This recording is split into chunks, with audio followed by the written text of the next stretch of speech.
my first and last mistake. I'm blue without your face. But what can I do? 'Cause I'm just a sinking ship, and you're just a pair of lips that I've lost in the moment. The Elfie is designed to be a pocket drone. It doesn't come with a controller. You fly it with your iPhone or Android device, and it folds down to a minimal size and shape.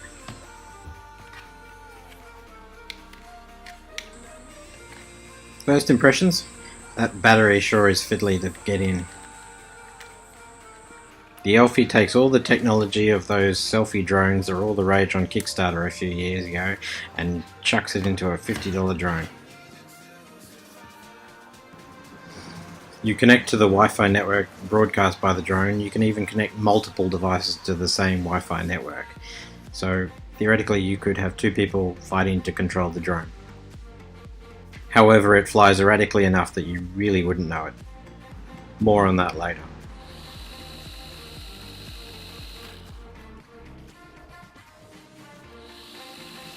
You've got basic controls as well as a Pathfinder mode, which may or may not actually work. It's hard to tell. There's not a huge range of motion on the tiltable camera. For instance, you can't point it straight down. It outputs 720p directly to your control device. It looks similar to the footage out of the Parrot Bebop drone from a few years ago without the digital stabilization. And that was an $800 drone. As you can see, it's not actually all that small. It is thin enough to fit in your pocket though.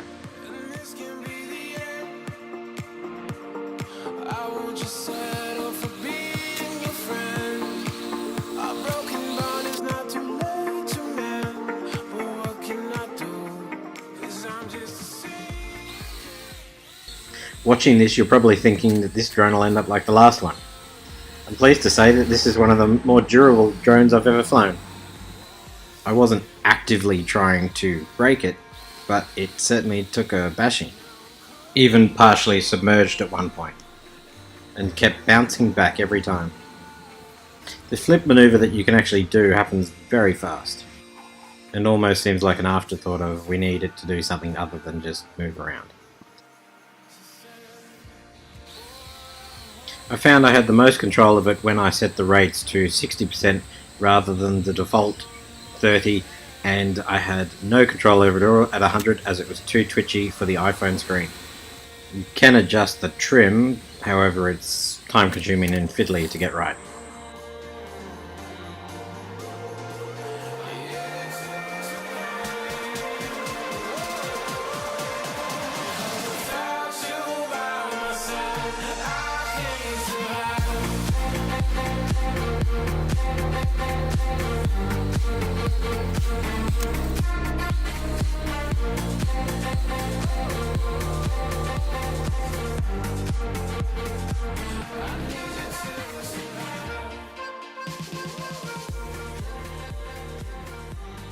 As small, light and harmless as this drone is, it definitely needs a wide open space to fly. As getting it to take off and hold position is a challenge in itself.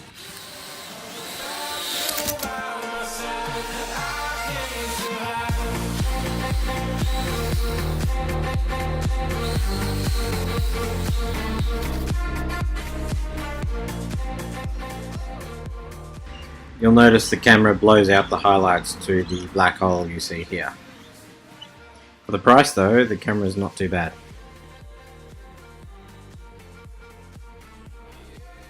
Being so light, maybe it's easily affected by the winds, which would explain my inability to control it so easily. So I brought it indoors to fly. This did not actually help with control at all.